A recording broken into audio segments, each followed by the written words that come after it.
Hi friends welcome to our Dev Chandu blog. चंदूर किसी marketing करवार थिला बेले मो ड्यूटी न आसला पर एटा तांके नै कि आसुछे झारसुड़ा टाउन आड़े आ रास्ता रे एटा गोटे मैरेज टे थिला प्रोसेशन चली थिला।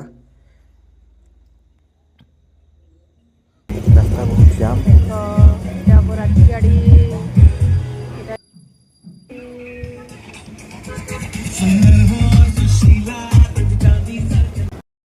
तो यहाँ जेनटा किनबार थी आम कि सारिदेली आईटा रिटर्न पलि आसलु आने टे काଣା खाएमु गरमा गरमटा हो भाग मु रिटर्न घर के इटा पले आसलु पुरना बस स्टैंड छक पाती मांगड़ा गोटे बच्चे 3टा पाती मांगड़ अच्छे इटा धरलु एछन आमर लाइन चलनु आमर रूम के आमर रूटीटा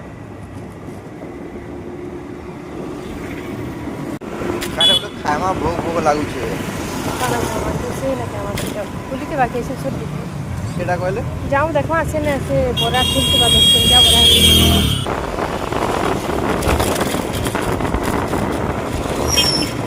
हमर बरा खा आगे आगे गाड़ी आगे रखो पे रखी दे ए स्टॉल खाउ से एटा बरा देखि दे तो चल एटा हो मोर बरा